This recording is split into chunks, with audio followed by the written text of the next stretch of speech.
Hi, my name is Clara Sedzro. I'm a U3 student, double majoring in political science and international development, and I wrote a paper called Navigating Feminism and Self-Determination.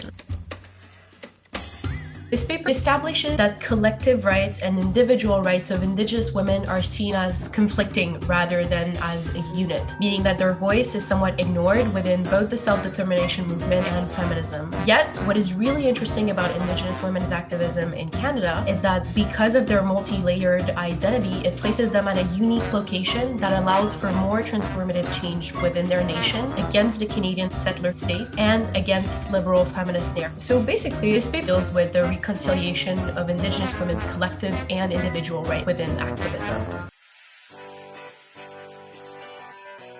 It's kind of interesting because I wrote another paper on somewhat the same subject, but the place of women in social and independence movement in South Africa. And I kind of had an epiphany. I realized how interesting and complex that subject was. So when the time came to write this paper, I looked towards my country, Canada, and I was like, well, we have somewhat the same thing here. And I started looking at Indigenous women's activism and found a very interesting subject.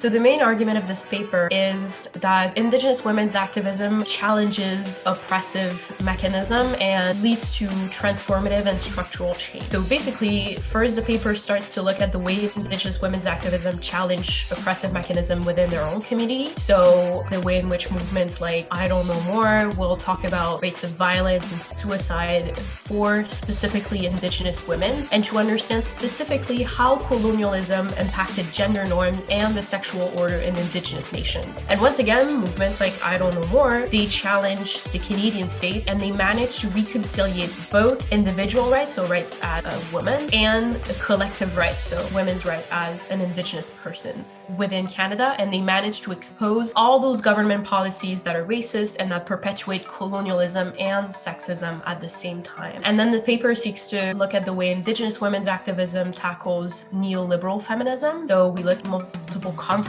where Indigenous women were put aside because neoliberal feminism doesn't consider self-determination as a women's issue. So it fails to address the root causes of Indigenous women's oppression, which is mixed with sexism, the patriarchy, and colonialism at the same time. And so in this sense, Indigenous women's activism, because of all those identity and individual and collective rights within one unit, challenges both the neoliberal regime, the Canadian state, and colonialism within Indigenous communities by critiquing the trade-off that Indigenous women continuously have to make. Either you're Indigenous or either you're women, but seemingly you can't be both. This is where the transformative power of their activism stems from their ability to create a new discourse where their right as women and their right as Indigenous persons are not antonyms.